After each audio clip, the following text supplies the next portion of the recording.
ரொம்ப ரொம்ப சிம்பிளான இந்த சிக்கன் கிரேவி சப்பாத்தி பூரிக்கெல்லாம் அல்டிமேட்டா இருக்குங்க. இட்லி தோசை சாதத்துக்கு கூட நல்லா இருக்கும். நான் இன்னைக்கு 1/2 கிலோ சிக்கன் எடுத்திருக்கேன். இது 3 பேருக்கு சரியா இருந்தது கிரேவி. சிக்கன் முதல்ல கழுவி நல்லா எடுத்து வச்சுக்கலாம். இதுக்கு பாத்தீங்கன்னா 2 பெரிய வெங்காயம், 3 தக்காளி. வெங்காயம் விட தக்காளி அதிகமா இருக்கிற மாதிரி பொடி பொடியா வெட்டி எடுத்துக்கோங்க. அரைக்கிறதுக்கு சின்ன பல்லா இருக்கிறதுனால 15 பல் பூண்டு எடுத்திருக்கேன். ஒரு 10 சின்ன வெங்காயம் இன்னும் கொஞ்சம் சேர்த்து கூட எடுத்துக்கலாம், கிரேவி அதிகமா வேணும். கூட 2 துண்டு இஞ்சியும் எடுத்திருக்கேன். இப்போ ஒரு குக்கர்ல 1/2 குழிக்கரண்டி அளவுக்கு எண்ணெய் ஊத்திட்டு சோம்பு தாளிச்சுக்கலாங்க.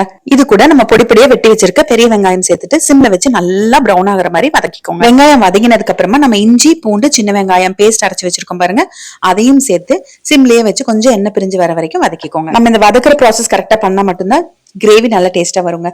இப்போ இது கூட வெட்டி வச்சிருக்க தக்காளியும் சேர்த்துட்டு மிக்ஸ் பண்ணிட்டு கொஞ்சமா மஞ்சத்தூள், ஒரு 3/4 ஸ்பூன் தனி மிளகாய் தூள், 1/2 ஸ்பூன் மல்லித்தூள், 3/4 ஸ்பூன் கரம் மசாலா, கறி மசாலா இல்லைன்னா சிக்கன் மசாலா ஏதோ ஒரு மசாலா எடுத்துக்கலாம். சேர்த்துட்டு நல்லா மிக்ஸ் பண்ணிட்டு ஒரு 1/2 டம்ளர் அளவுக்கு தண்ணி ஊத்தி இந்த தக்காளி நல்லா மேஷ் ஆகிற வரைக்கும் சிம்ல வச்சு கொஞ்சம் அப்பப்ப கலந்து விட்டுட்டு வேக வைங்க. இந்த மாதிரி நல்லா கெட்டி ஆனதுக்கு அப்புறமா சிக்கன் பீசஸ் சேர்த்துக்கலாம். நல்லா கலந்து விட்டுருங்க. நான் இன்னைக்கு குக்கர்ல பண்ணிருக்கேன், நீங்க கடாயிலேயே கூட பண்ணிக்கலாம். இப்ப இந்த கிரேவிக்கு தேவையான அளவு 3/4 ஸ்பூன் கல்லுப்பு. நான் சொல்ற அளவு கரெக்டா சேர்த்துனீங்கன்னா அதிக காரம் இல்லாம காரம் கம்மியாவும் இல்லாம அளவா இருக்குங்க.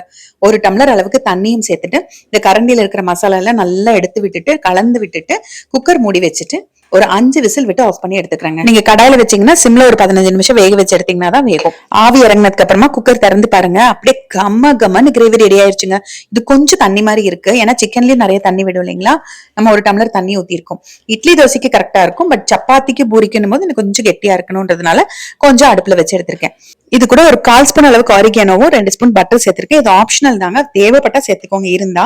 இல்லன்னா கசூரி மேத்தி கூட கொஞ்சமா சேர்த்துக்கலாம். சேர்க்கலைனாலும் பரவாயில்லங்க, ஜஸ்ட் கொத்தமல்லி தலை மட்டும் தூவிட்டு கலந்துட்டு சர்வ் பண்ணுங்களேன். செம்ம டேஸ்டா இருக்குங்க இந்த கிரேவி.